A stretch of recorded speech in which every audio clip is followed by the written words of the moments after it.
So can you guys please introduce yourself? So before that, let me introduce myself. I'm Mohammed Adam. I'm a senior security engineer in Crossbow Labs LLP, Bangalore, and I'm part of Null Villupuram. I'm leading the chapter. So it's been like more than 6 or 9 months. We are resuming the Null Villupuram session. So let's see how it goes in the future. Yeah. Over to Dhanesh. Please introduce yourself. So I'm Dhanesh Sivasamy, currently pursuing my final year in Anna University Region Campus Coimbatore. Hmm. So I entered the field of information security back in around 4 years back, and Meenakshi Sundaram is the one who started supporting me in my early stages and helping me out throughout my stages. And I have been recently completed the offensive security certificate professional this May, which also included Active Directory session, which was pretty easy. Due to the change, everyone is thinking that Active Directory is like a big boss and it can't be conquered that easily. But the truth is, if you know the basics terminology and how the Active Directory works in the basic level, you can just easily ace the certification. So the main aim of this session is to deliver a basic introduction about how Active Directories work and what is the fundamentals things that are lying around here. So this will be a basic introduction, and if you guys think about the AD certification exploitation, that won't be here. So this will be covering like curb roasting, golden ticket attacks, and AS rep roasting attacks, stuff like that. And in this session, I also will show how to configure a lab locally, which is vulnerable for the for the attack vectors that I'm going to present today. And I also have been selected in Ouija cybersecurity. Currently, I'm as a trainee. I hope you all like this session. Yeah. Thanks for introducing you, Dhanesh. No. Um, can you guys like introduce yourself 2 minutes for Your each? voice is mute. Mohammed, bro. No, Adam, bro. Yeah. Thanks, Meenakshi Sundaram. So thanks for introducing you, Dhanesh. I guess most of our members have been joined. Can we get started? Yeah, sure. Shall we start right now? Yeah, we can. Yeah, please. Before that, can I just show the null pages and overview to the people? Yeah, sure. Sure. Just like 1 minute, not more than Yeah. that.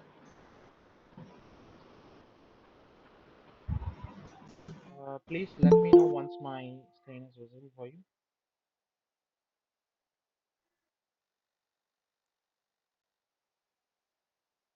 Is it my screen visible? Yes, proof it's visible. Yeah. So this is Null Villupuram chapter page from Null community. So you can able to see upcoming session and here, and these are the past sessions. And every sessions will be recorded and it will be uploaded in YouTube. So if you search Null Villupuram in YouTube, you will be getting the recorded session of it. And this chapter is mainly to encourage cybersecurity professionals and like in free of cost, nothing like cost or something like that, just a free of cost to sharing the knowledge and things like that. And this is our social media pages in Facebook and Twitter. And today's session is going to be hosted by Dhanesh Sivasamy.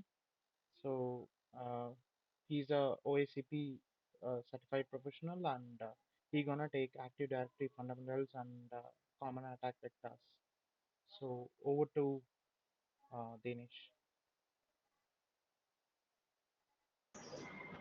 So thank you, Adam, for giving a brief about myself and about the null community, which you're doing really great.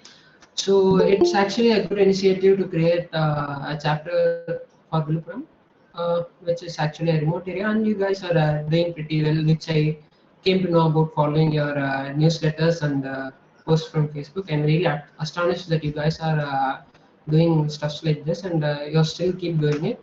So I'm really glad that I have a chance to present myself in this amazing community, and thank you for providing me with this opportunity. So let's start with the session.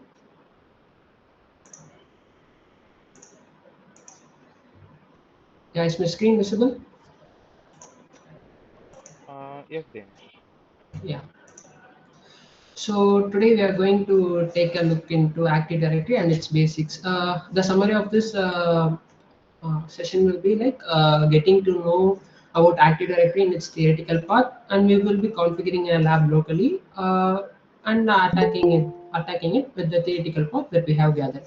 So this will be the agenda of today's session, and with that, let's get started. So Danish, it's is a it possible for you to make it as a full screen mode? yeah, sure. I guess. Yeah, is it okay now, madam? Yeah, yeah, fine. Thanks. Yeah, sure. So, a small intro about me. I'm Dhanesh Sivasamy. I have recently completed OACP, and I have 4 years of 4 years of experience in information security field, and I have been acknowledged by Oracle. And my expertise lies in application security, which covers both web and mobile. And I'm currently pursuing my education in Anna University Regional Campus Coimbatore, and I'm an analyst at Azure Cybersecurity, Bangalore. So let me start this session with my favorite quote: "Opportunity does not waste time with those who are unprepared." It's just like the quote said. You don't know when you will get the correct opportunity to show yourself, showcase your talent. So you have to be prepared for every situation that you're going to face in any possible stages. Let it be your personal life or an professional life. This quote suits me very well. So this will be my favorite quote of all, and that's why I wish to start this presentation with the favorite quote. So let's get into it. Let's get into the session. So what is Active Directory? Active Directory, you may know that with the recent changes in offensive security examination, Active Directory has been red alerted topics around the internet. I know that I'm pretty late for this topic, but I'm sure I can deliver you contents which will gradually help you to tackle most of the situations in CTS and then offensive security examination. So what is Active Directory? Let's uh, consider the examination certificates first. Active Directory certification was purely available with only Active Directory contents from Pentesters Academy, which is attacking and defending Active Directory. And people who had no idea about Active Directory and stuff didn't seem to pay much attention to the Active Directory side, including me. I haven't got to know about the importance of Active Directory until I came to tackle the missions from Hack the Box. After tackling it in Hack the Box only, I came to know what is Active Directory and what is its main core concepts and advantages and stuff like that. Before that, I only focused on Windows privilege escalation and Linux privilege escalation, just like other normal pen testers would do. So that was my starting point for Active Directories and stuff like that. Why I stated this point is it was there from the beginning, but it was not focused by many of the security researchers and people who are trying to take the examinations. So with offensive security, including them in the examinations, that has become a busted topic around the internet.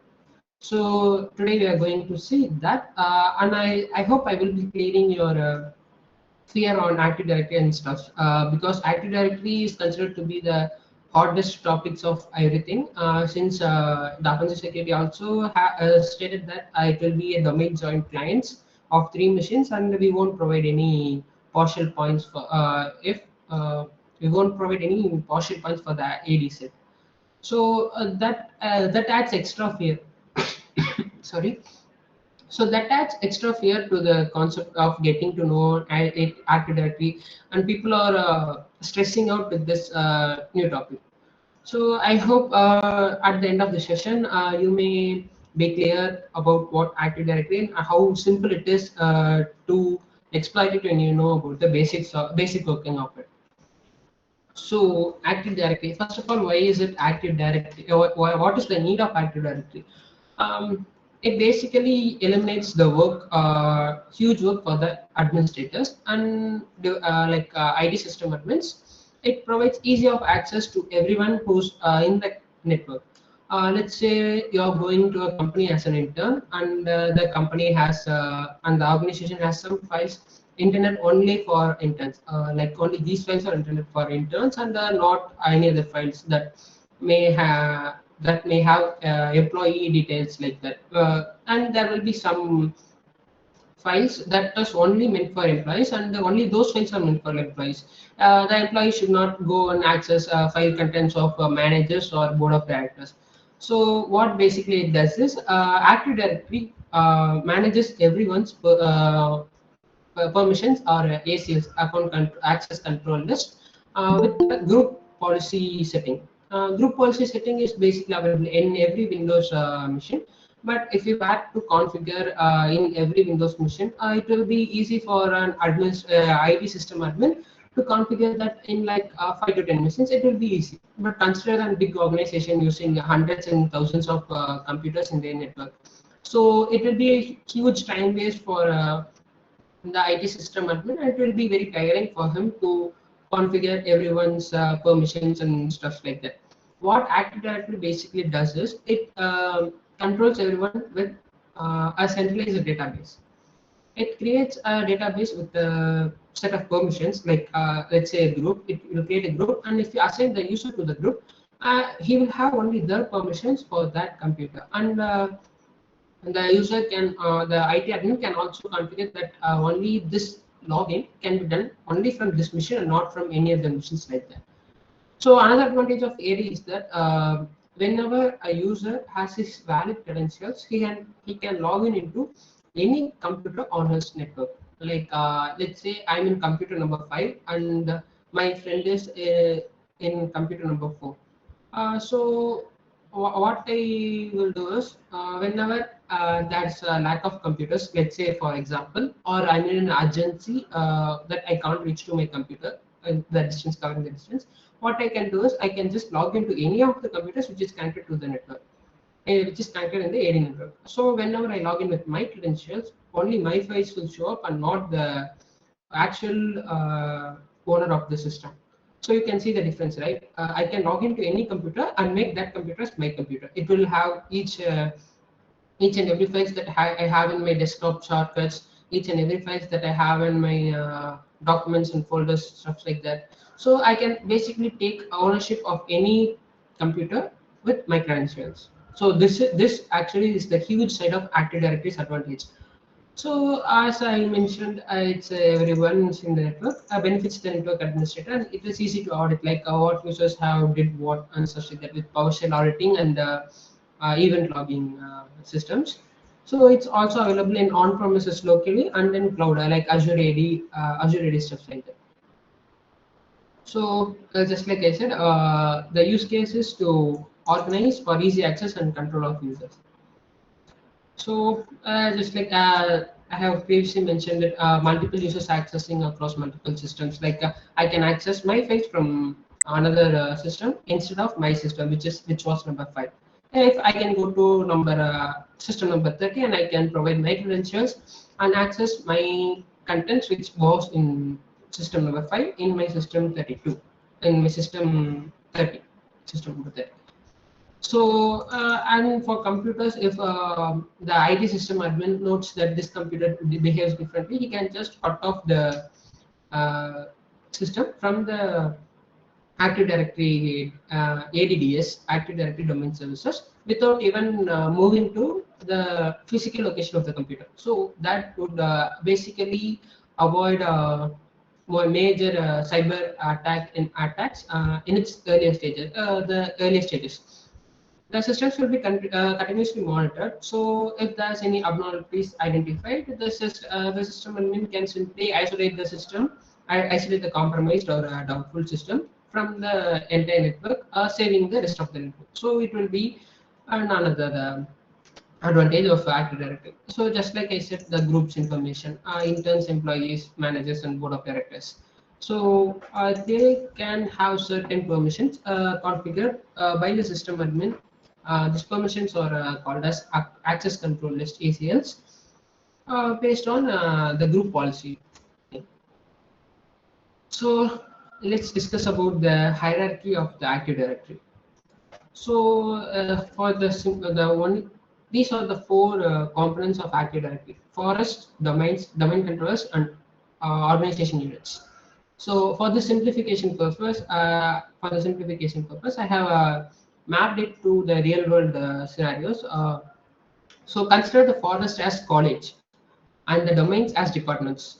A college is a big structural environment. It has multiple departments like CSA, mechanical, IT, triple E, ECE. As a college hosts multiple departments, so that becomes the domains. So map that to the terms of the Active Directory. A forest is a collection of domains. A domain is nothing but departments, and forest is just a college. So each department has its own head of the department, HODs. Those HODs are responsible and has full access over the departments. Like let's say I want a permission and I want an OD for a specific day. What I have to do is I have to reach out to the head of the department and I should ask that I need a permission for leave for 2 days or 3 days.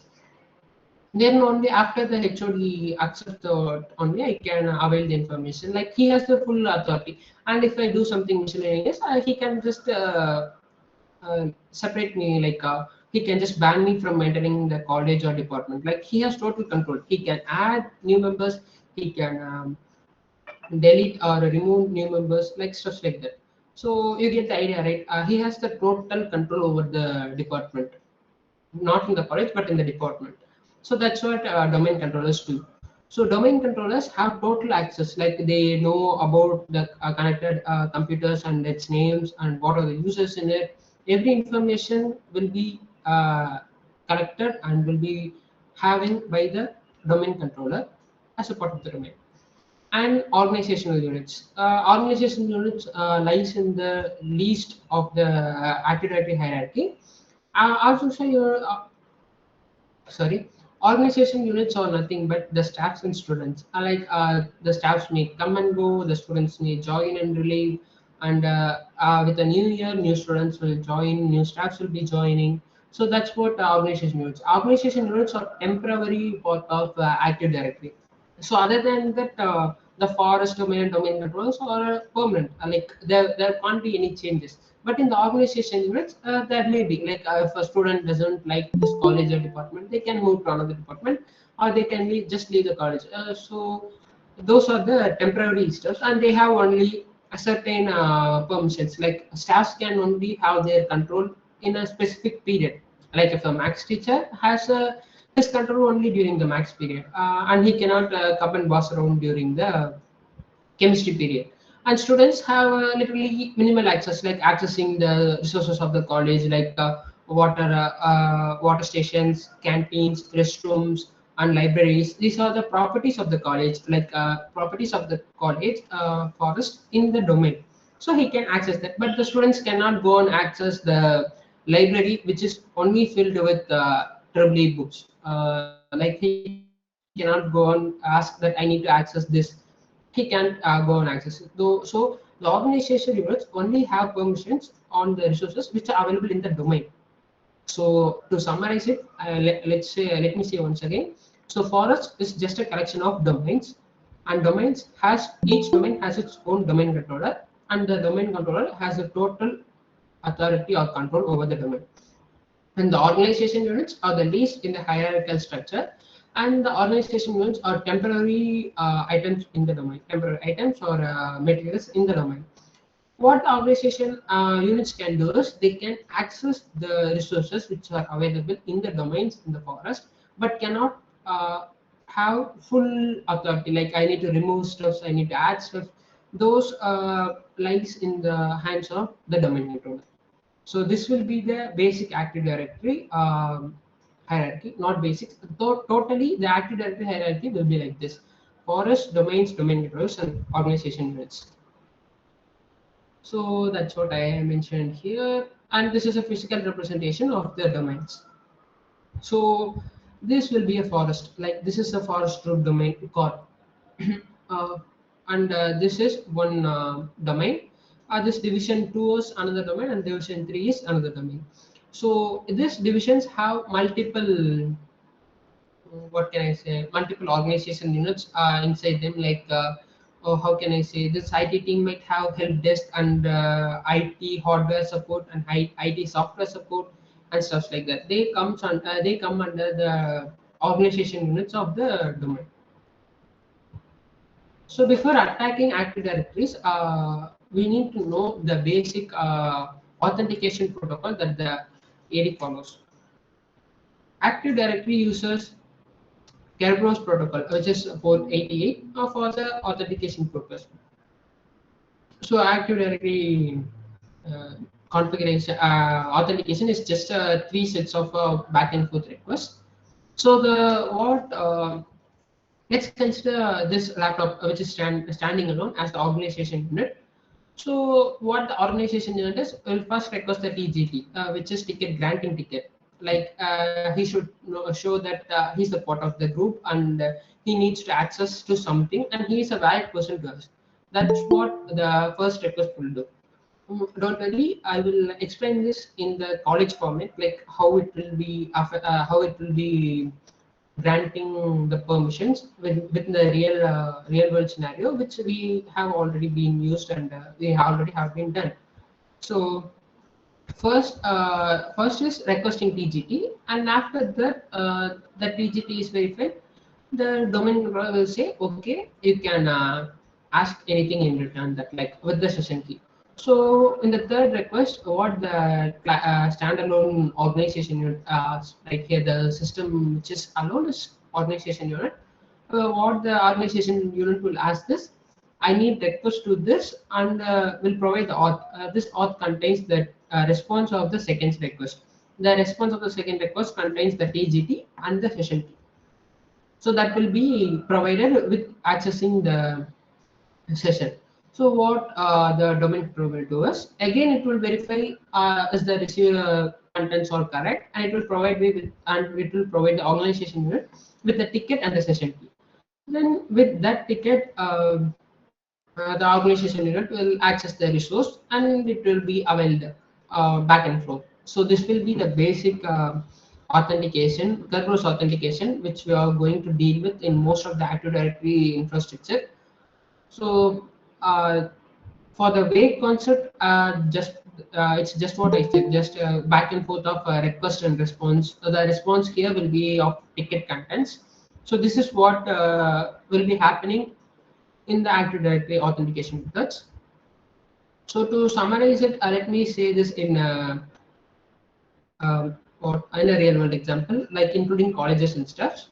So this computer is me. Let me be an external source. Like I'm a speaker for a college, and I have invited as a speaker in the college.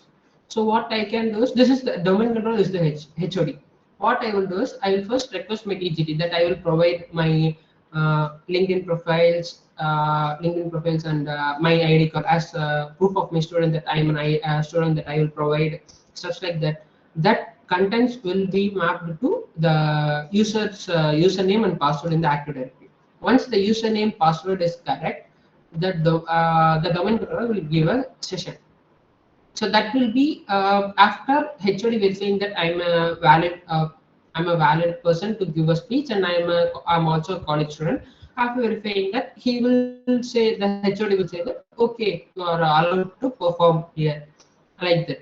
So what I will do is, I will have that permission. Let's say he's returned and gave a written format to me, like I have the permission to access the lab for the presentation that day. So with that, I can go and ask but that will be the TGT and session key, like the return contents of the permission. So during the break period, I can ask the HOD the permission to access the canteen's resource. Like they have some stuff, and I don't have the money to pay. What I can do is I can ask the HOD to provide me with the permission to access or avail the contents in the canteen. So what I will do now is I will ask the HOD for the request ticket. Like I want to access the canteen and its contents. Please provide me with the ticket, like that. So with that, I will provide the contents, and the HOD will, after confirming everything, he will say, okay, you can access it, like that. Sorry, the HOD will say that you can access the cantings and stuff like that. So with that, that will be the ticket in the fourth line. After getting the ticket, let's say it's a token, for example, let's say a coin token given by the HOD to access the content of the canteen. I will have that token and I will go and provide it in the canteen. The canteen will identify, will know it as it's from the HOD and he has the right to access every content. So with that, the canteen will provide me whatever I ask. So that will be the sixth server authentication. So Active Directory is all about tickets. In Windows, we will sorry, not in Windows. In web applications, we will be using sessions and cookies to identify ourselves. But in the Active Directory environment, it will be all of tickets. If you have ticket, you are authenticated. If you don't have ticket, you are unauthenticated. You don't. We don't allow you to access these contents. So that's what ticket is all about in Active Directory. So this is just a written content of what I said just now. If you don't clearly understand what I said in the authentication process, please feel free to ask it in the end of the session. I will once again repeat what it actually is happening in the background. So this is just the written content of how the TGT, like TGT will be ticket granting ticket and TGS will be ticket granting service. With the ticket granting ticket, I can request the domain controller for a ticket for accessing service, and with the TGS, I can access the service for contents. So that's what I explained here. I'm sure that you can download this slides if you want. So with the authentication explained, let's come to the common Active Directory attacks. This is focused for OSCP and CTF. By CTFs I mean that with try hack me rooms and hack the box rooms.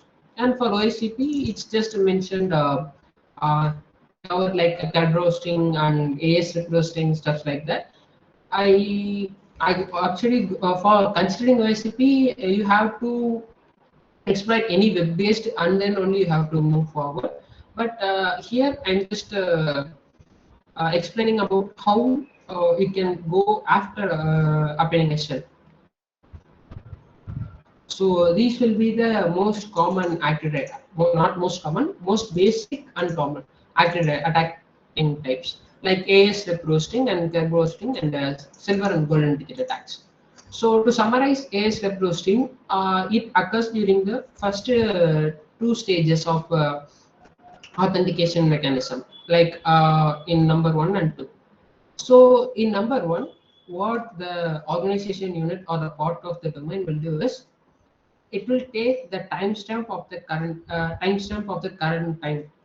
Let's say now is time, it's 11:05. It will take the current time, and it will hash the time with the password of the user. You can get it right. It will take the timestamp and it will hash it with the password. It will encrypt it with the user's password, and it will send it to the domain controller. The domain controller, in return, what it will do is it will try to decrypt the timestamp, which is encrypted with the user's password, and will check whether the time difference is too high or check if it's too high. The domain controller only accepts the valid valid timestamp if it's around plus or minus 5 minutes. If it's over 5 minutes, the domain controller will think it's like a replay attack, and it will just discard the request. So in the first request, I want you to what I want you to know is in the first request. Excuse me for a bit. Uh, I guess I need to. Yeah, Oh, sure. Dhanesh, take your time. Take- Yeah, no. I actually received a notification sound, and I saw it's something regarding to the doubts and Yeah, stuff no, like that. Mo has been replied to this. You Yeah. can continue. So, bro, just ping me if anyone is asking any doubts about this. Okay. Sure, Fine, sure, fine. Dhanesh. Yeah. Thank you. So back to the topic. In the first request, what will be happening is the timestamp of the current computer will be taken and encrypted with the user's password, and encrypted timestamp will be sent to the domain controller. Since the domain controller knows everything about its domain, it will take the password of the user, which actually requested it, and will try to decrypt the timestamp. Once decrypted, if the time is not too variant, it will provide it with the session key. That's where this session key comes in. So after the successful authentication and verifying that the time is not too high, the domain controller will provide the TCT plus session key. This session key actually contains the user's password encrypted back. Like in the first request, the user will encrypt his password, encrypt the timestamp with his password. So similar to that, the domain controller will send the session key or the ticket granting ticket with the user's password encrypted. So it's basically transferring the password from the request one and request two. This is where the AS roasting comes in.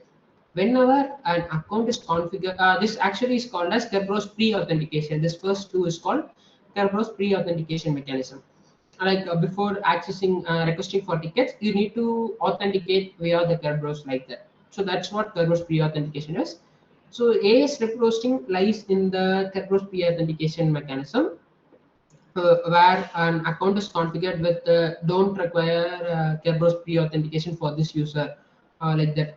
You can simply request a TGT, and even with no password or wrong password, he can obtain session key plus a TGT, which can be taken offline to crack it. So that's basically AS rep roasting. Um, uh, it will be clear when I show practically. So if you have a doubt, please make notes of it, and I will surely will answer you. So this is what AS requesting. It comes in the first two request phase. So yeah, first two stages of Kerberos authentication. Request a TGT, and it will be the domain controller will be providing the ticket, which the attacker can take it to offline and crack it. So this, yeah, for the main thing is this cannot be found in the production servers. Like if you have any servers deployed in the on-premise or in cloud environments, this can't be found. But it because it is available, but it won't be enabled by default. But it is available by default. So that's why only available in CTFs and OICP exams. This is more like of a CTF environment. So as you can see here. In the user's information, here's the username is who need pre-auth. In the user information, the do not require Kerberos pre-authentication boxes enabled. When this is enabled, the user can simply send a timestamp even without encrypting with his password, and can obtain a ticket from the domain controller, and can crack it to obtain the password of the user. So that's the AS rep roasting attack. So compared to the AS kerb roasting, this kerb roasting is might this kerb roasting might be found in many production servers as well, because kerb roasting is not like abusing the, what can I say, abusing the contents which are not available by default, but this actually abuses the service principal names, which are used as just an identification numbers or nicknames for services. Like let's say the service has MySQL or MongoDB or Redis servers running in them. To identify them, it needs something like of a pointer. In the vague concept, you can say that these are the services running, and Active Directory knows that there are services running, but they don't know to which service to provide the information to. Let's say MySQL is running, and only the pointer or nickname is configured to that service. Then only Active Directory can know that okay, I need to provide the credentials to this service, which in turn can give some contents back. If it's not configured, it will be like I don't know where to provide the contents. What should I do with this? Like that. So that's where service principal names comes in. So the service principal names are just like nicknames for services that are running in the Active Directory. So this will be like a post exploitation attack. Once you gain an what can I say? Once you gain a foothold in the network machine, you can enumerate for services or accounts that is configured with the SPN. Once the SPN is identified to be configured, you can request the ticket of that SPN, and you can pretty much crack it offline to get the password of the network of the service user. With the service user, you can pretty much do anything, many things like accessing contents in the privileged level, and you can even perform silver ticket attacks, which will be uh, given in a short time. Also, what can I say? This is actually what can I say, inevitable. This service principal names is inevitable, and we can't do anything about this. Like I can basically disconfigure it, or I can go without configuring it. You can't do that because this service principal names are actually required for services to interact. So what system administrator can do to mitigate from this is he can configure what can I say, permissions on the computer level. Like these computers should not access these. These computers should not access this. So restraining the computers or accounts that should access this basically narrows down to uh, smaller parts like it will give a clearer idea about where can the attack possibly occur, where will be the point of attack like that. So this will be the mitigation phase for most of the Active Directory environments. In Active Directories, whenever you go physically, like in even in OSCP labs, I have faced this.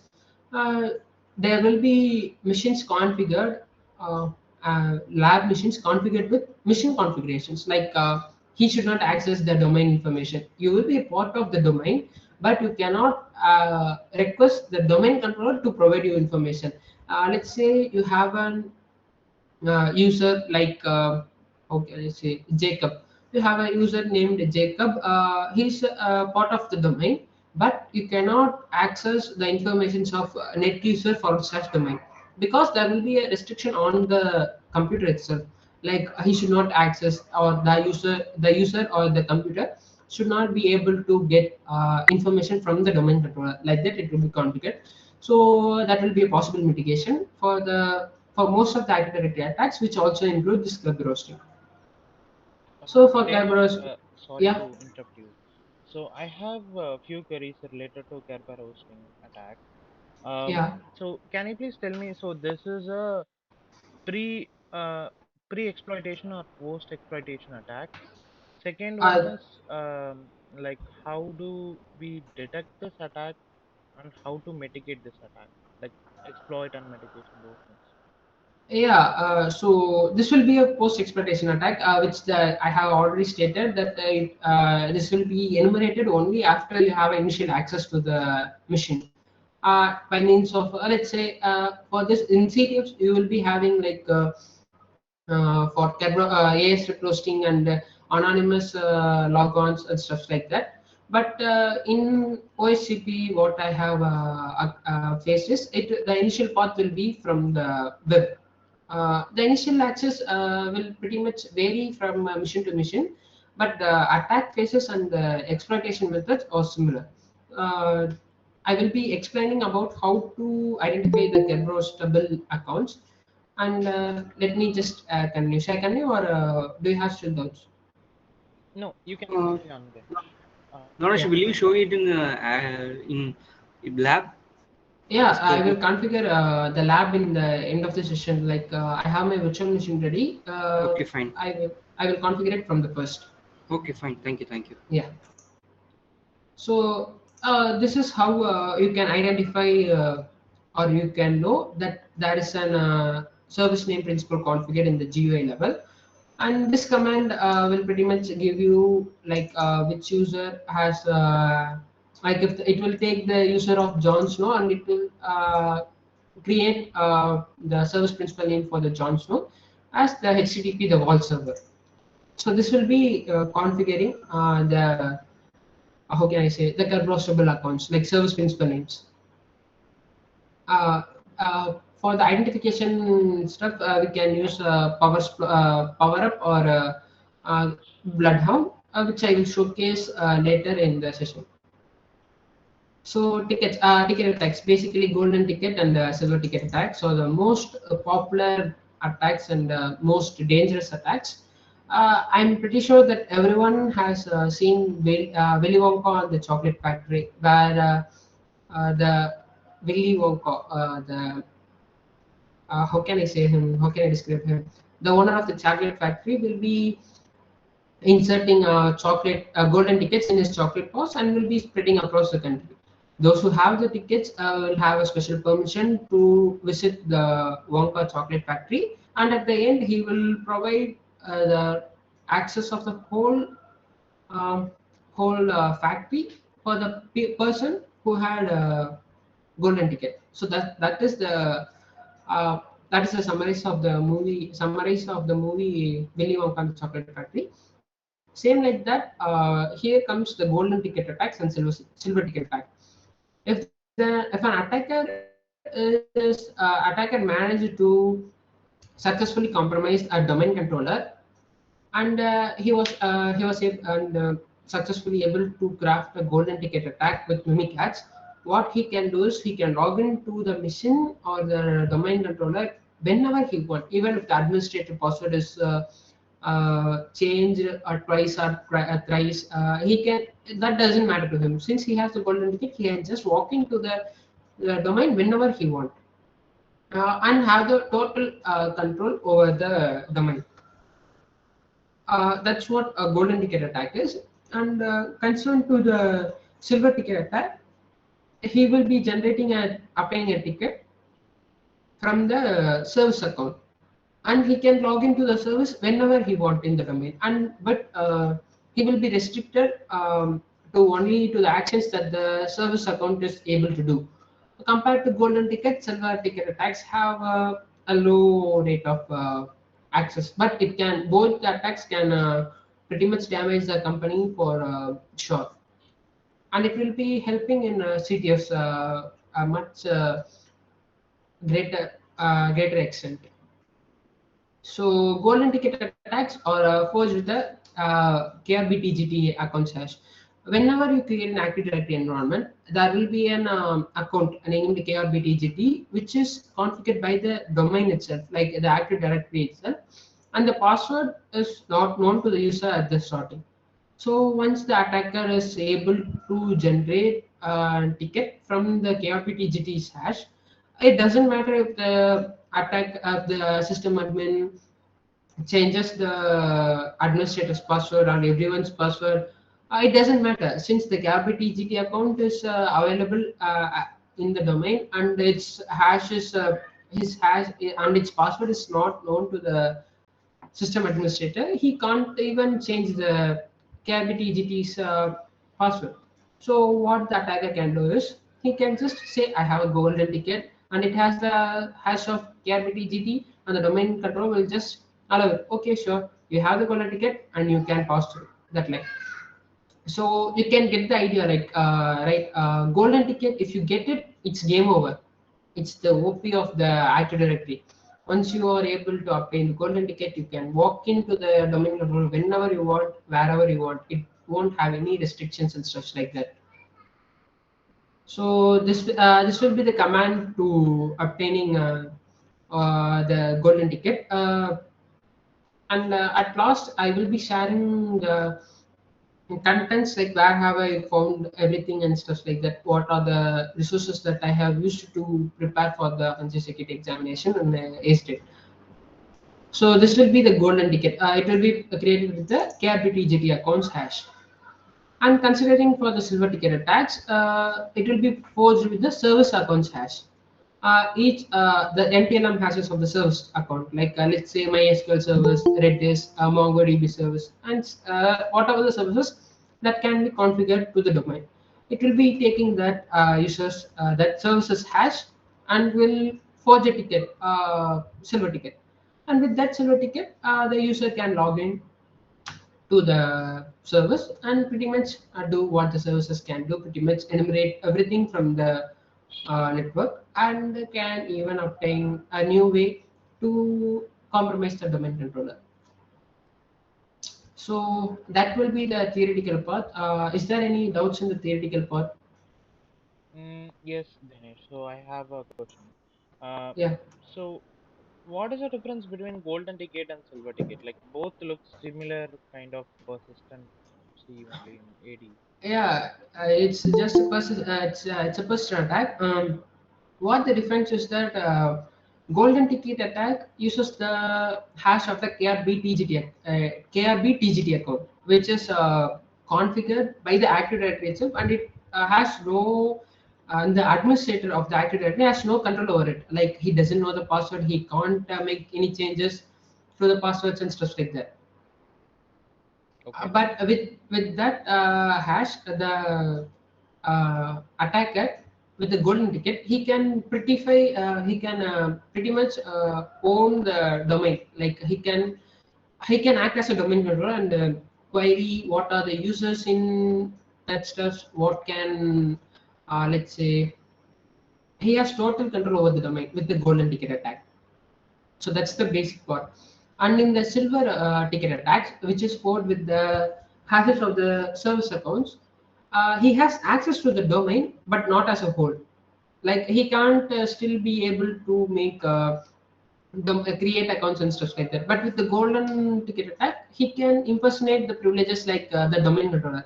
If he want, he can add a new domain, add new organization units or computers to the domain, or he can delete any users. But in case of silver ticket attacks, which abuses the silver services tickets, those things are not possible.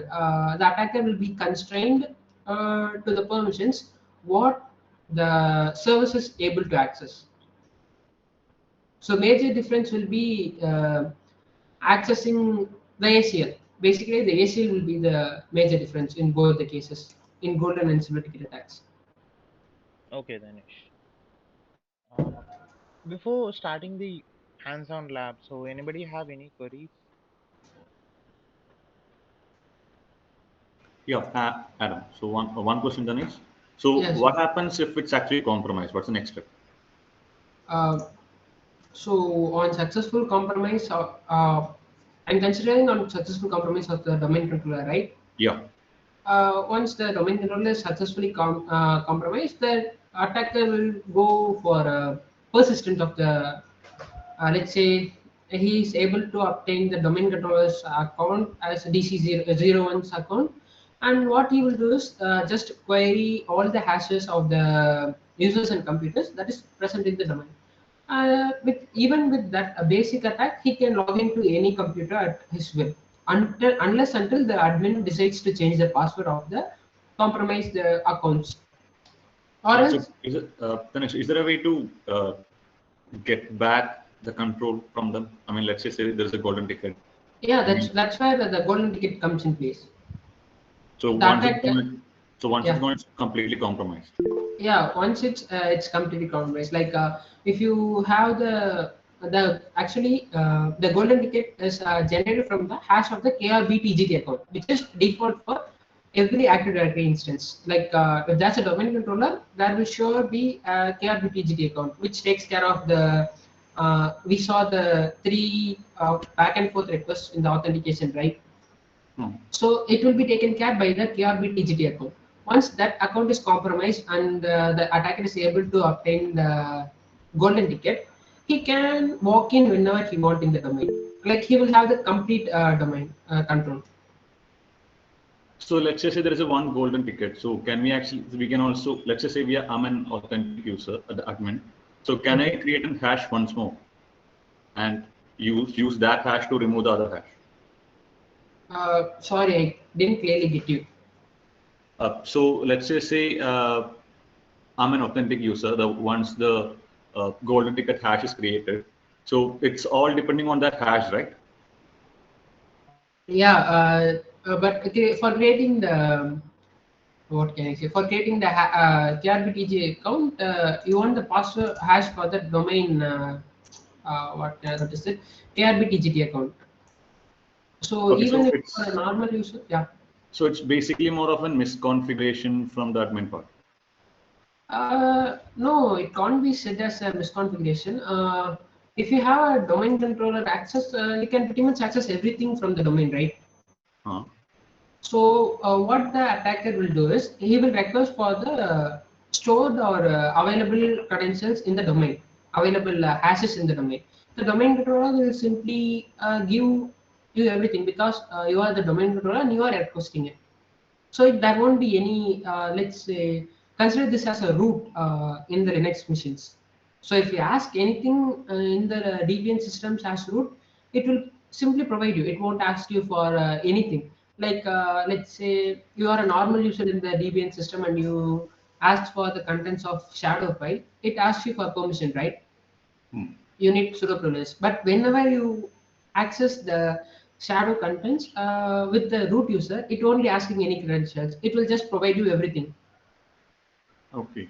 So how do So we that mitigate it? so for this mitigation, for the mitigation part, I clearly can't. I'm not well versed in that, but I Okay. guess might be restricting computers from accessing will be a good part. I guess I can't spread my own thoughts, so I will just say that I'm not sure about the mitigation parts yet. All right, understood. Yeah. So Yes. anyone else? So we have two questions from Rohit. Um, Yeah.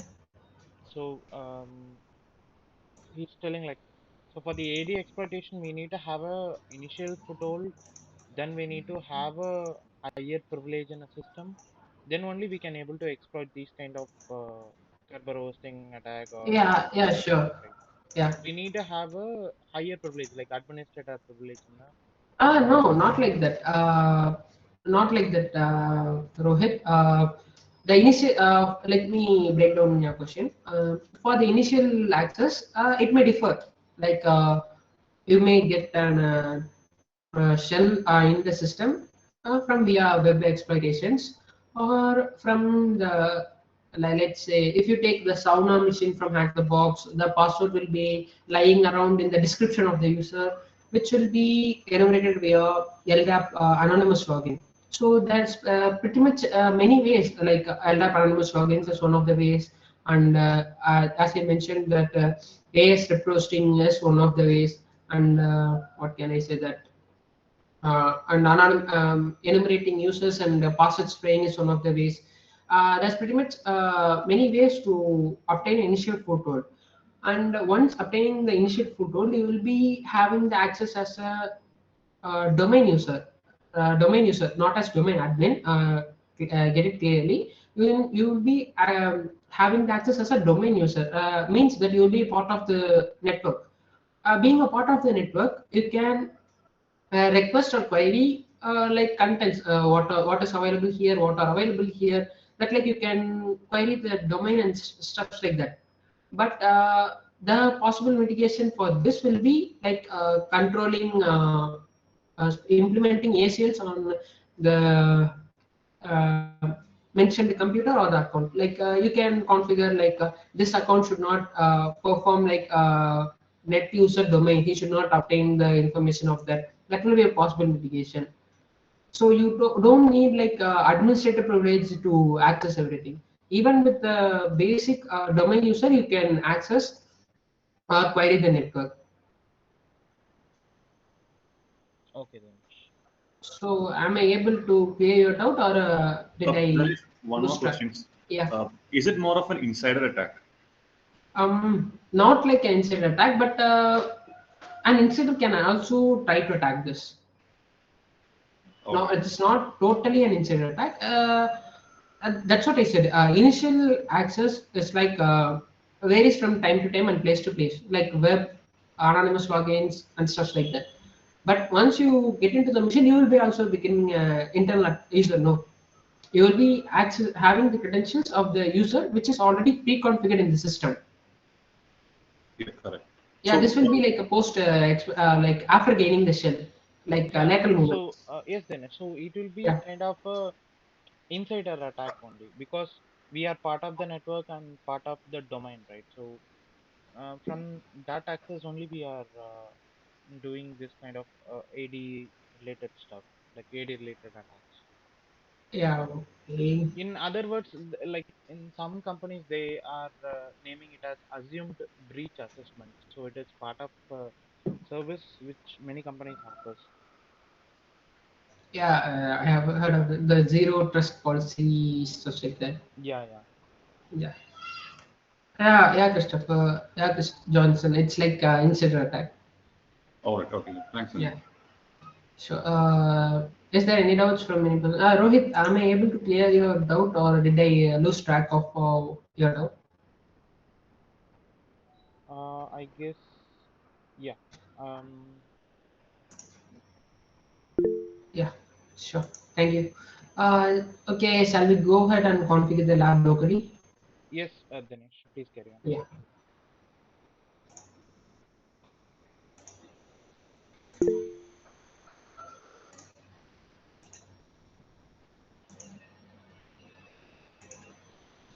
So is my screen visible? Yes, Dinesh.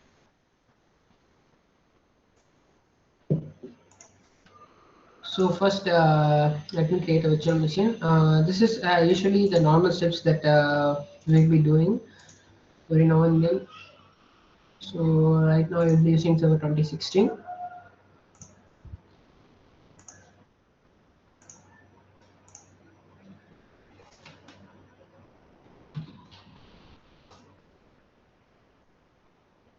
So I apologize for this. I apologize early because this will be taking a bit while for installing Windows and stuff like that. So Active Directory.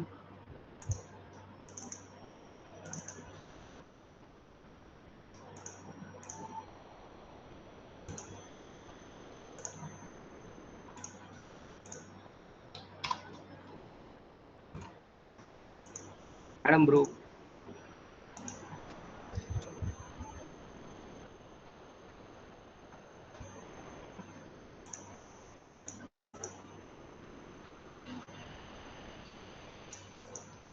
In the meantime, while installing, if you have any doubts, so please throw at me or Adam. We will try to answer.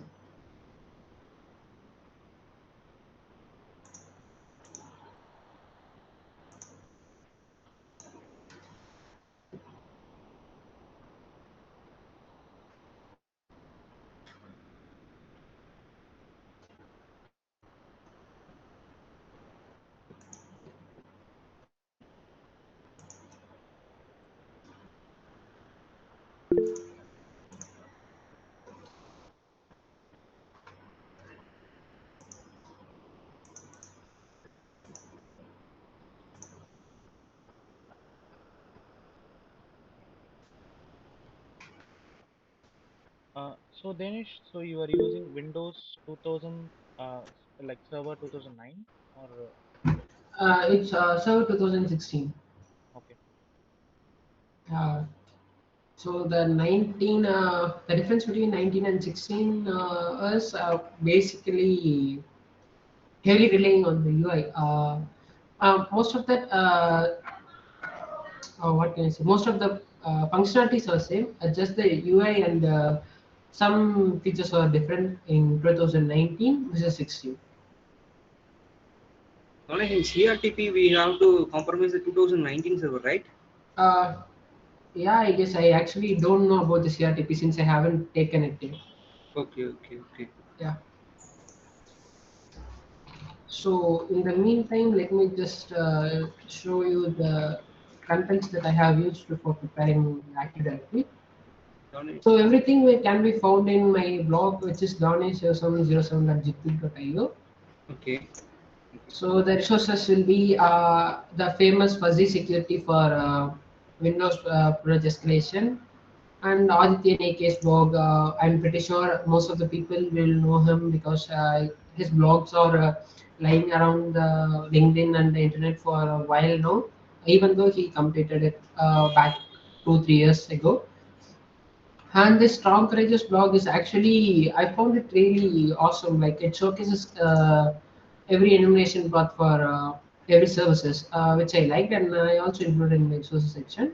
And InfoSec Shyam's his blog is actually authorized by the not authorized. It's actually reviewed by the offensive security team, and they have provided the permission to publish it. Using this will most basically help you to solve all the lab machines that the OACP has, and it also helps to complete contents from Hack the Box and try hacking CTFs. And the Sushant blog, I'm pretty sure everyone will be well aware of him. And the famous ipsec.rocks, which is just ipsec. And 0xdf, he's the rival version, he's the blog version of ipsec. Like he will be explaining everything in detail and will also perform the beyond root contents, which will mm, educate us how the vulnerability work and why does it work, which also helps us to understand the vulnerability a bit more deeper, and it will give a clear idea on how not to configure an Active Directory and how to configure it in locally. Like if we wish to attack stuff like that, we can configure with this after root section. And Rana Khalil, I don't have to specify her because she's well known around the internet. And the most how can I say this, most valuable asset for Active Directory is adsecurity.org. It hosts everything related to Active Directory, like scripting, managing mimikatz, lateral privilege escalation, attacks and defenses, much more. It actually, it's the gold mine to learn Active Directory, like attack methods and defense methods, monitoring. It literally has everything in its blog. So after that, Dhanesh, is it possible for you to share your blog link in chat? yeah, sure. It will be helpful for others too. Yeah, Thanks. yeah, thank you. Then this was around the peak for like let's say a month or two. This actually was pretty good. Like it um, specifies everything that the Active Directory will be having, but it's like mediocre to advanced concept. It won't be like easier contents where the even the beginner can understand it. So I won't recommend if you're just starting in the Active Directory section. But if you know the basic contents, which you will at the end of the session, after knowing the basic contents and stuff like that, you can directly go ahead and learn from this, because it's just a single post which hosts everything related to the Active Directory environment. So these two will be the gold mines of the Active Directory resource. And the for enumeration just commands, which is just my GitHub repo, which I started to create when getting into the Active Directory, because in the starting month I don't know what is the working condition, what is the working principle behind each concepts. What I did was simply to take commands from all the write-ups and write-ups and informations available on the internet. I just simply uploaded in my GitHub repo. During this time, I don't even know what is doing what. I just simply copy paste the commands, which is actually a terrible process to do. I just copy paste commands and expect anything to work. This was how I started out in Active Directory, and this is, yeah, this cheat sheet is the best ever cheat sheet that helped me during the offensive security examination. This is Sick Boy's Active Directory environment cheat sheet, which was like how to attack tab roasting, how to enumerate users, how to enumerate the domains, how to use mimikatz.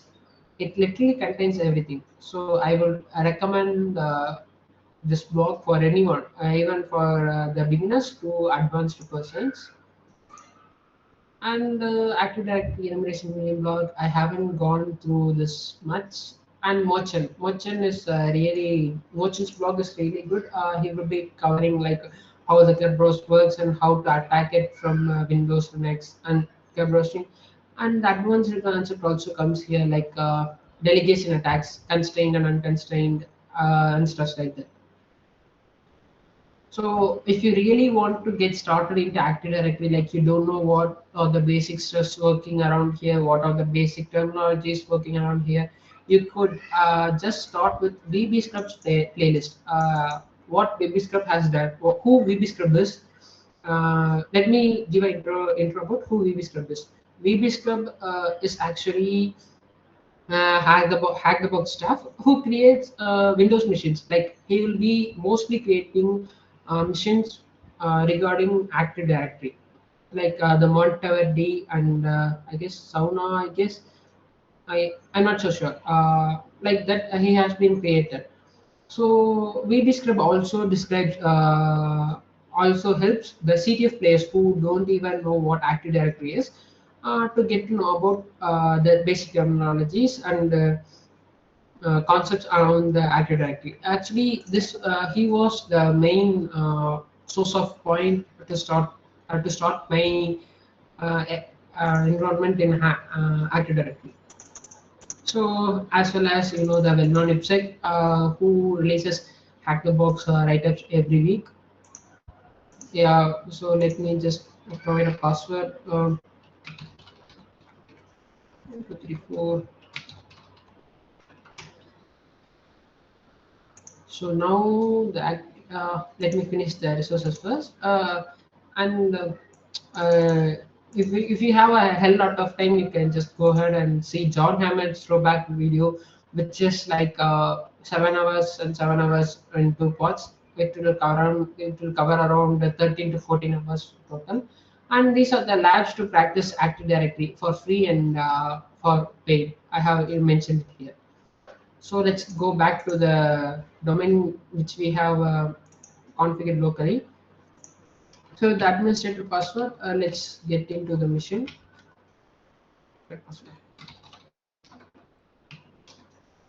What? I must have forgotten the password. Oh no. Great. I just forgot the password.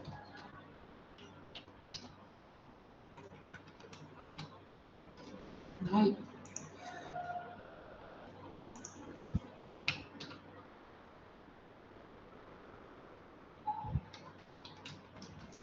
What?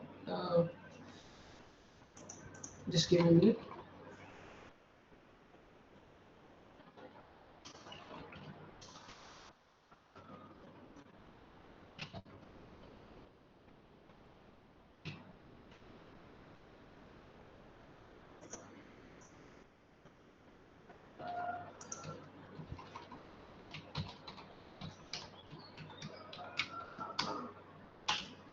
I'm pretty sure that this was the password that I gave, but I don't know what is happening right now.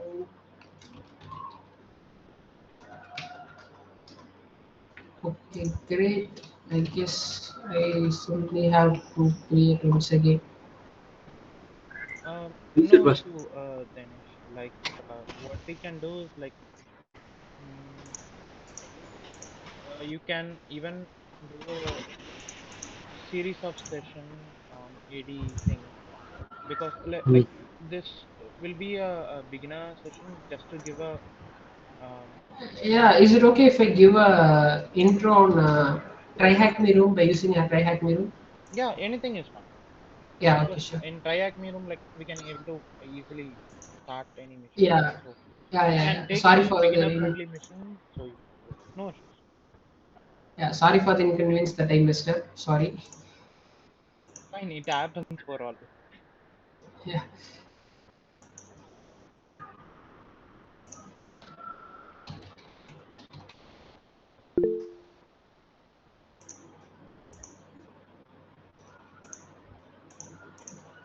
So, is my screen visible right now?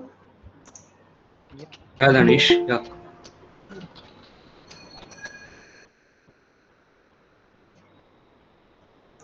Oh no, I think I have.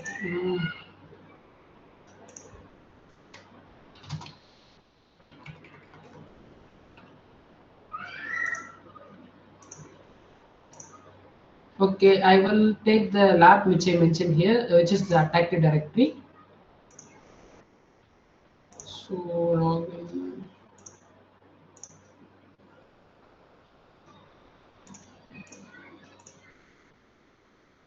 So learn practice attack directory. So this attack directory is actually a free room. You don't need any subscriptions for try hack me to access this. What you can do is just start this machine, and I will be downloading my VPN right now. Over.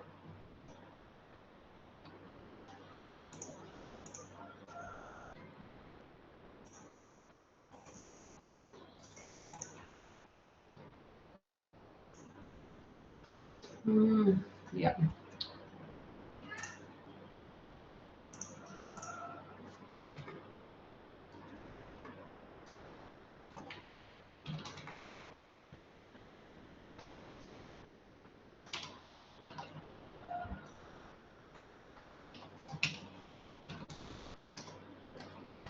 So first, let me connect to this. So this daemon, what it will do is it will start. Yeah, is my terminal visible? I forgot to ask it. Yeah, it's visible then. Yeah. So basically, what we will do is just we have downloaded the VPN file, which is the cyberrange.ovpn. What we will do is we will connect it with the Open VPN to provide us the access to the machine. So normally we will be doing is sudo open VPN. It requires sudo privileges since it will be performing contents in the network side. So what we will do is what normally people would have seen is sudo open VPN and the location of the file cyberrange.opvpn. So this will actually cover up a single terminal or a pane if you are using a DMAX. So for workaround this you can just simply sudo cd desktop mkd null cd null. Let me just open my tmx. So what I will do is I will create this as a daemon. So when running the OpenVPN as daemon, it will be running in the background. It won't take the whole screen or this whole window just for VPN configuration. So after specifying the daemon, I need to provide where the VPN configuration file is located with the hyphen config flag. So after providing it, you can see that it doesn't occupy much space. It doesn't occupy the terminal, but I have the 10.0 connected, which is 10.6.4.8. So after connecting to it, we have the IP address of the attactive directory instance. Let's just try to ping it and check that our connection is fine. Let's go ahead and start with the enumeration. Nmap hyphen 10,000. So basically, this Minday 10,000 will specify what speed the Nmap should scan the available ports in the machines. I provide 10,000 for faster response because there's actually 65,500 ports, which will take around like 6 or 7 minutes or seconds. So after running it, we can see clearly that these ports are, if you want, you can provide hyphen open tag to just show the open ports. So you can see by default it's open, the DNS port is open, and the 80, which is a web service, and 139 is RPC client, I guess. I actually forgot it, and LDAP you can see. So 88 is not available here. I don't know why. It's open here in the previous output, but in the correct scan, it's not showing 88. So with the minimum informations like DNS port being open and the 88 being open and the LDAP service being running, you can come to a conclusion that this machine is an Active Directory machine, like that.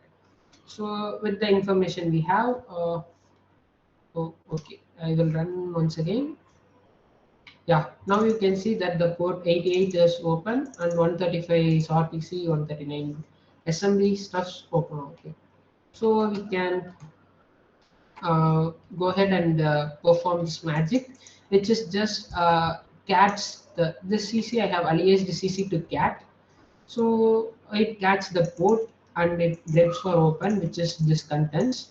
And when this contents is grabbed, it will it will cut the sentence based on this delimiter, which is forward slash. That is mentioned here, delimiter. And the first field of the cut, which is this port numbers, are being taken, and those are wait. Let me just show you in real time. Let me get nmap ports. When the nmap ports is configured, you can see that information about and state service and stuff like that. What I want is I want to grab only the words which have the pattern open. So even with that, it only provides us the ports which are open. So now I don't want this contents like this forward slash TCP and stuff like that. I don't want it. So what I do is cut with the delimiter forward slash in the field 1. So whenever I give the field 1, the numbers will be obtained. So if I give field 2, this will be this contents will be obtained. So whenever I give field 1, this is what I'm obtaining.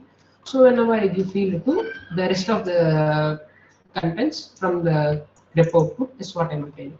So I just want these port numbers. Then we know that nmap with nmap we can specify the ports with a port 22, 35 and 88, stuff like that. So what we need to achieve is we need to remove the new lines and we need to insert a comma in them. So for that we can just use the TR, which is text rotate, and it's a Linux utility. You don't have to install it. It basically replaces new lines, that is here the characters at the end of the each line, with the comma. So as you can see, now each line is replaced with a comma with the numbers behind it. So and the numbers are being replaced, and at last you can see that there is an extra single comma which we don't need. We can separate it with, we can discard it with set, which basically replaces sequential integers. So what we are doing is specifying. We need to remove that comma with null character. Like this will take the character which need to be replaced and which needs to be replaced with. Control indicates said said yes character to replace uh, character to be replaced. So this will be the working of set. Let me say cat dnoicp set yes substitute dn with capital Dn, and it will basically oh sorry, it's echo actually. echo DN, you can see that normal DN, small, actually I have provided a small DN, it's basically replaced with capital DN. So now I can provide replace DN OICP with actually provide replace OICP with let's say star star star star. So it basically replaces everything. The first will be the string to be replaced, and the second will be the string to be replaced with. So that's what we are doing here. So we are replacing the comma with an empty character, and this dollar sign represents that the end of the line. So with this, we can see that we obtained clear porch format.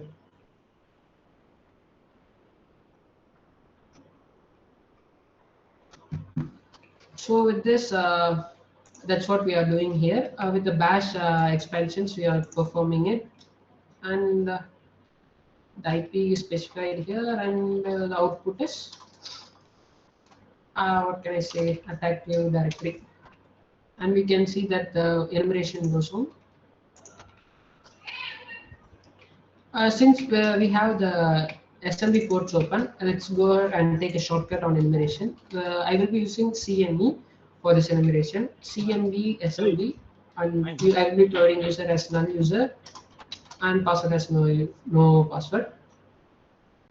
So this what can I possibly get is the domain name of the computer, like attack directory. I can obtain it, and the domain is spookysec.local. So this will be the domain of the user, domain of the how what can I say, the DNS name of the domain. So that's no anonymous logins, anonymous.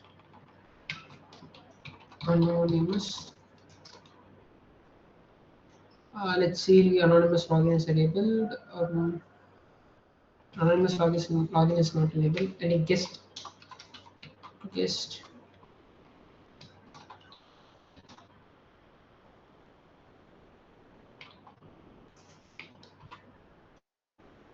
login is also not enabled. So you can see that the nmap enumeration has been completed.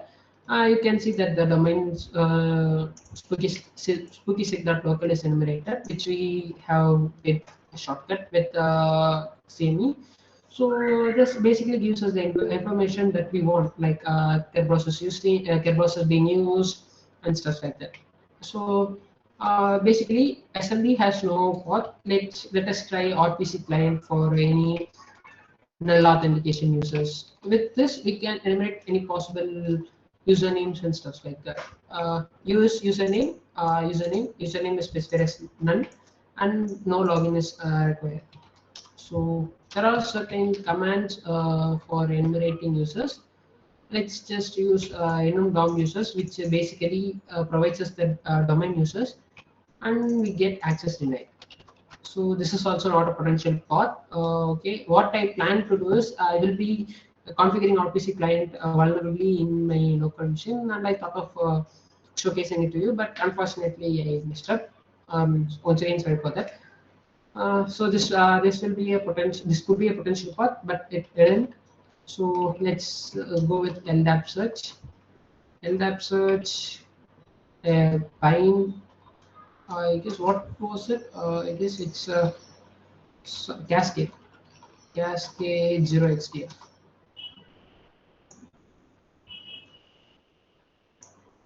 So shell as met.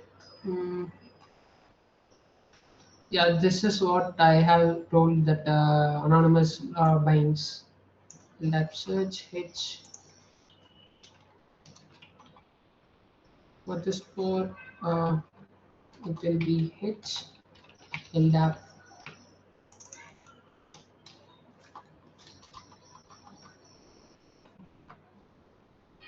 We have any naming contest first.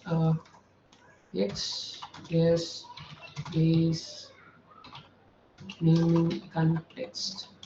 What this LDAP tool does is it will query the domain controller with the LDAP queries. So we can see that we can query the domain, and let's say does the domain allows any unauthenticated users.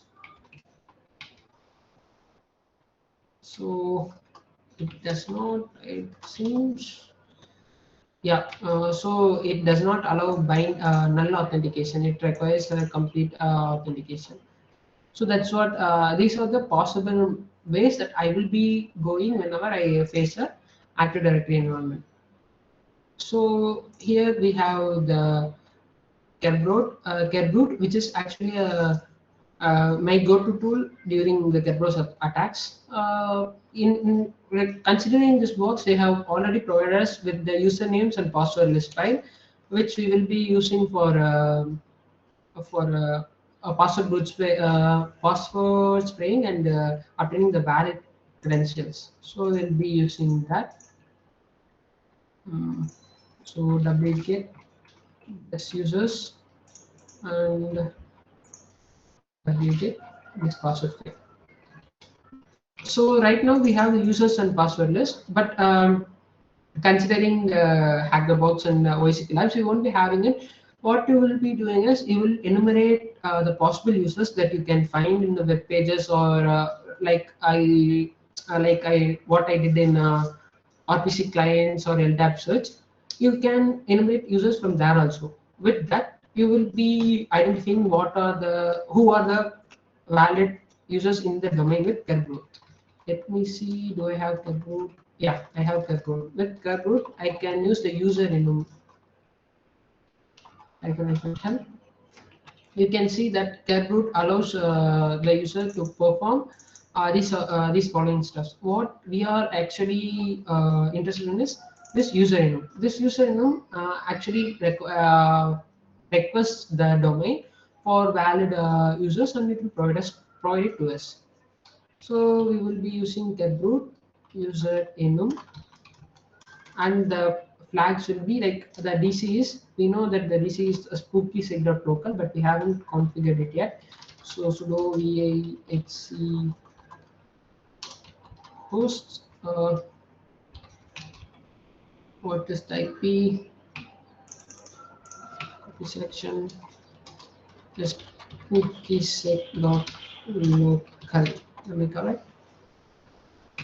Yeah, spooky sig.local.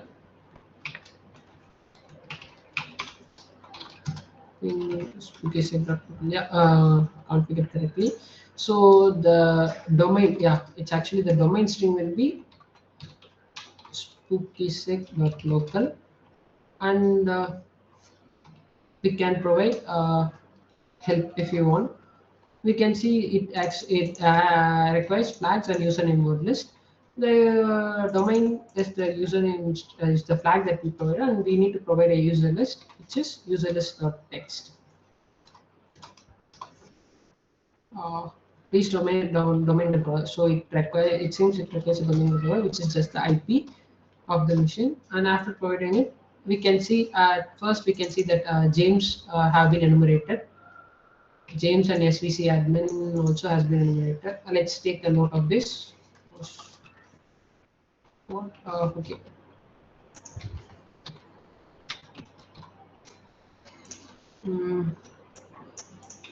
VI DOM users of text. James at sp.local. SVC admin at Robin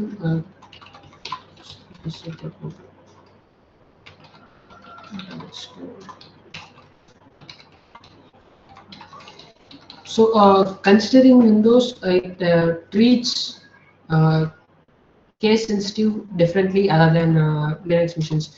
In Linux, in Linux, index.html and index.html are different files.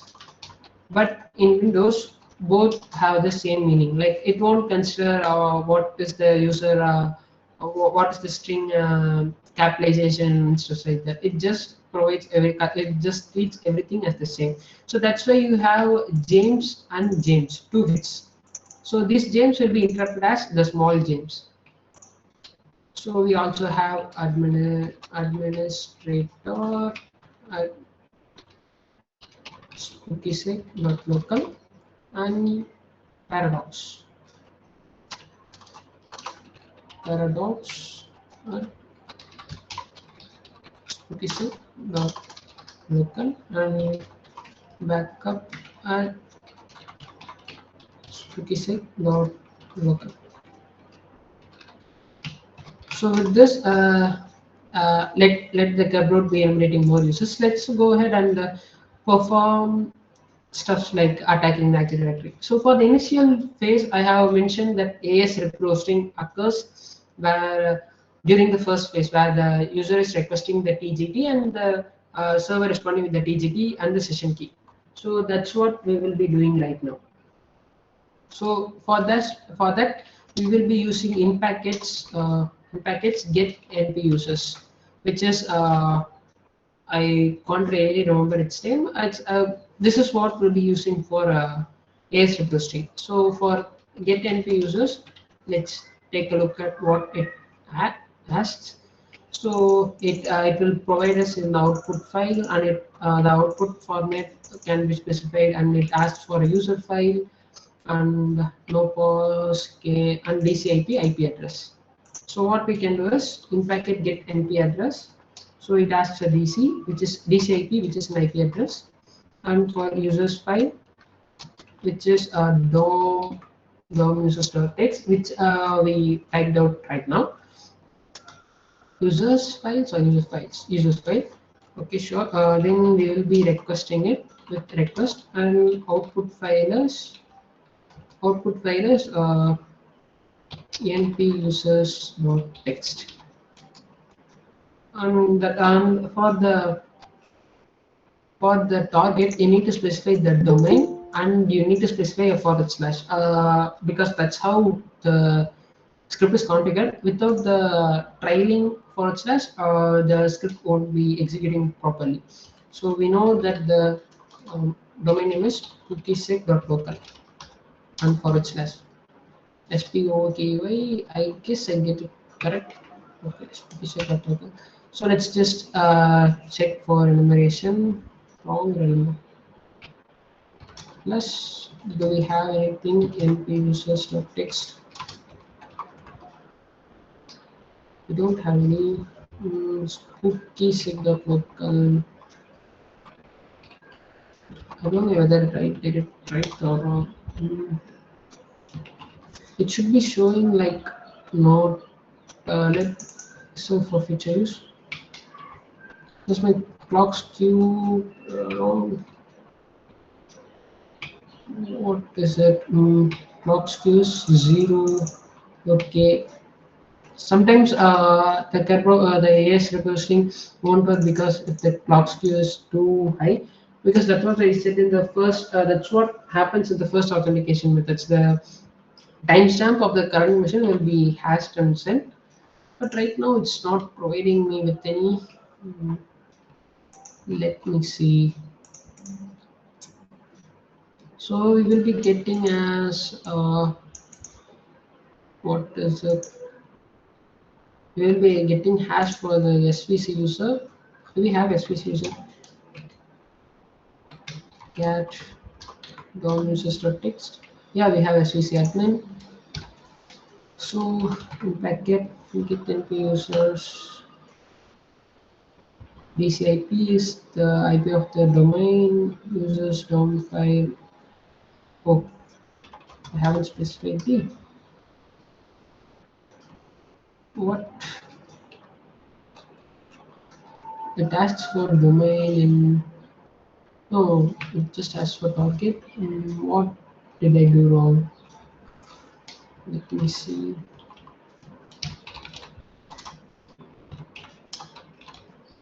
Packet get NP users, DCIP. I don't want this domain because this is a target. Users file, down users. Let me just remove this output file.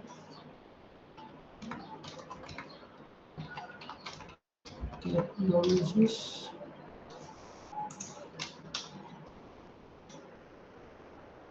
Okay, I clearly don't know what is happening right now. Look at with IP. Yeah. Keyboard works fine. So packet DCIP cookie sec.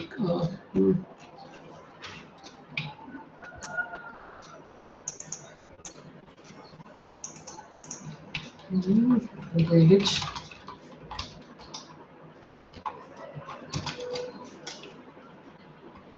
yeah, I have specified the domain name correct also.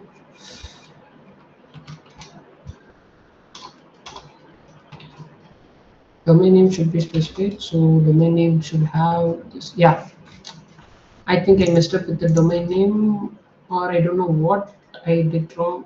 Yeah, actually, instead of spooky sec, I gave spooky sec. So that's where I did wrong. So we can see that whenever the user is not configured, the script outputs as UF user function do not require pre-authentication set, not set, does not have set. So we can see that the user admin SVC admin has KRBT do not require pre-authentication set. So we can just basically save this file and output file output file np users dot text. So this we won't be getting the output of SVC admin like we did here, but it will be stored in the np users dot text file. This ticket, you can see that it's KRBT, Kerberos ticket of version 5, which is AS response, authentication service response ticket of 23. This can be cracked with hashcat or John. So we can identify the mode for cracking it with the hashcat in the hashcat examples. We can specify AS rest AS rep $23. $23, and with this we can identify the mode to be used to crack the ticket. So we can use hashcat -m 1800 and we can specify np users dot text and with user share word list rocket. Oh, it's G6. Sorry, I didn't encompass it. cd slash users share word list gunzer okay dot text. Okay, now we can use it. So this may take quite a while regarding your configurations, and mine will take a bit. So let me just skip this part of cracking. But this is how you find what the mode to be used to crack. You just go to hashcat examples and search the part of the ticket, and you can identify which mode to use to crack the ticket. So after cracking this, we will obtain the password of the SVC admin. So it's the password of management 2005. Once the password for a network for the user in network is identified, what you can do is again you can enumerate. Like again you can start with CME, which is SM service crack my exec SMB 10.cat slash x cc slash hc host 10.10.218.136 and the user is SVC admin and the password of, and you can request for shares management 2005, and you can also try for RPC client. So RPC client user is SVC admin, and what else you can do is in this you can specify the IP, which is 10.10.218.136. What actually it's capital U, and the password is management 2005. Now you can enumerate DOM users This enum DOM users will query who are the users in the system and will provide it to us. So as you can see, we have a backup as the read with backup shared with read permissions, and the important thing or one of the most things that people miss out is whenever this IPC dollar share is readable, either by anonymous login or with access login, we can actually query the available users with RID brute. This IPC hosts the user's information, and with RID brute forcing, we can enumerate the users in the system. This will be one of the ways. It's not a crucial detail, but it will help you in some of the cases. Like this is the RID brute force will be brute forcing each of the RIDs which is available and provided to us. So we have the access to SMB share name the backup. So let's go ahead and access it. So user is svc admin. So 10.10.10. Control U 10.10.218.136. So I made custom configurations to my teammates. So whenever I load a environment variable, I can just replace it with here. So yes, SMB client. The user is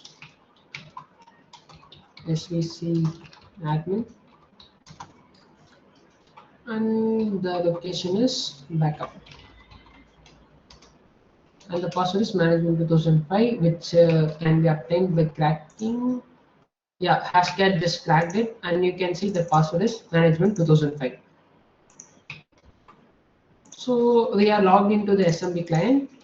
So in the backup shares, we can see that backup credentials.txt is available. So we can download it backup credentials.txt.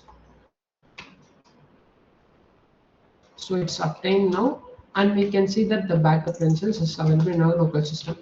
So backup credentials, we can see that it's some sort of encryption.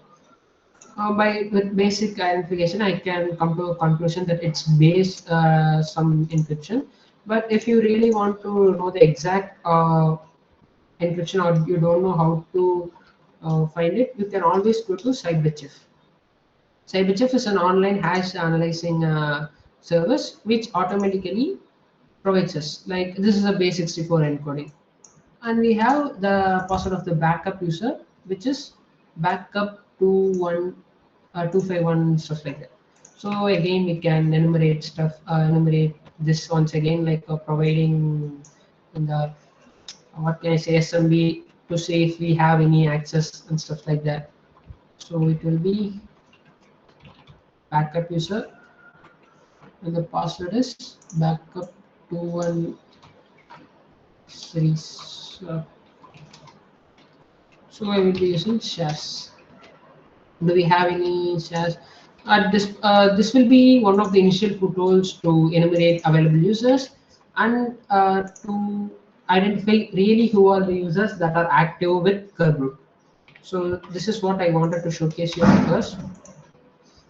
So we'll be enumerating share. Since this is an Active Directory environment, the WinRM might be enabled here. So what I will do is evil WinRM. The user, I guess I actually forgotten the flags that we'll be using. So the user is user backup user. I will be first trying as a backup user, and the password is backup 2006, and the IP is, I guess IP is $IP, and then I'm trying to do it. Even when so with the backup privilege, with the backup user, we have really have low read functions, but in the what user SVC admin user, we had the permissions to read a backup, but in here as a backup user we don't have any. So when trying to use Evil Winorum, which is Windows Remote Management, we actually get an error right now. Okay, let me try it with the SVC admin, which is Management 2005. Management 2005 and SVC admin. So this is how you do. You enumerate an active directory, and once you get an valid set of credentials, you go ahead and enumerate once again, because you will be getting informations that were not intended to available online. It will be like you're enumerating as an internal user, like an authenticated user. So it's the crucial part in AD. Just enumerate, enumerate, enumerate. So it's here. Both of them provides online credentials. So what is the path here? Okay, they straight ahead and dump it. So the backup user, I don't know how this works, but backup user really uses secretsdump.py, which actually queries the domain controller to provide all the sets of credentials that it has. Like it will give you all the NTLM hashes and stuff like that.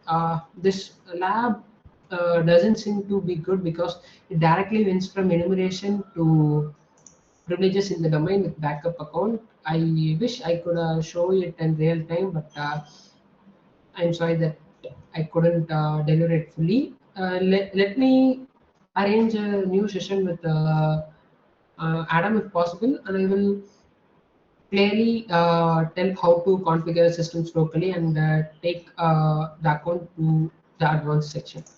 So with the secretsdump.py, let's see what it asks. So this asks for the DCIP, which is the which is the IP of the target, and the target IP is also the same. But this will different. This will be different whenever you are using a domain joined client machines. For the domain joined client machines, I can't show that in locally because it will be consuming more of my resources. So that's alone I can't be showing, but I can tell you the theoretical part where it will be having, like what are the stuffs that it will be asking and stuff like that. If you have any doubts regarding that, just throw me in a minute. I guess it will be over in a minute. So we will be just requesting the DC to dump everything, and what it actually needs the target, domain, and username for it. The domain will be spookysec.local, and the user is backup user, and the password is backup 125 at spookysec.local. Do I need? Yeah, I have provided it. Okay, now it actually dumps everything from the domain controller. You can see that the administrator has ARBTGT account, which I mentioned earlier, can be dumped, and uh, password hashes for every other users in the system, like what is it? Yeah, like the Skiddy, Breaker of Things, James, Sherlock, and SVC admin. Everything is enumerated. So what we can do is we can use the NTLM hash. What is it? This hash to log into the machine. So Evil Winorum, instead of password, we will be providing the hash, and for the user, it will be administrator. So let's see whether Evil Winorum lets us log in.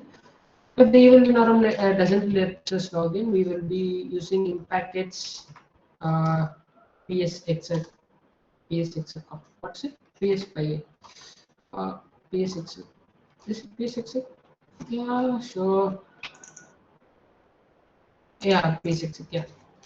So with PSX, also we can obtain the access, but luckily Evil Winorum itself allowed us to log into the machine. As we provide for me, we are in the THM AD machine. Hostname attack directory, which is already we have the which we already have the information from the nmap scan. Like where is it? Uh, Somewhere right. So yeah, here. So we can see that we are in the attack directory of the spooky sick forest, spooky sick domain. So this will be pretty much it for this creating golden ticket attacks and such like that. I will be mentioning in my local lab, which we will arrange soon, I guess. Adam, is it okay if we can arrange a meeting sooner later? Sure, Dhanesh.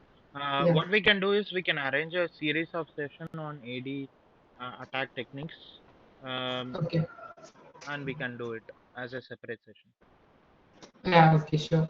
So this will be this finally turned into a walkthrough for a Active Directory mission, but this is literally how every Active Directories work and possible vectors. So I hope I will be solving most of your doubts. So I guess if you have any doubts, please throw it now. And the configuration and explanation will be done in upcoming sessions. That's for sure.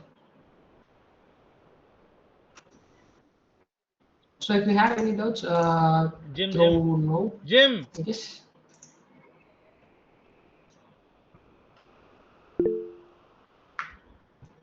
Yes, team. So, if you have any questions to Danish, you can rise up now, or we can wrap up this session for today.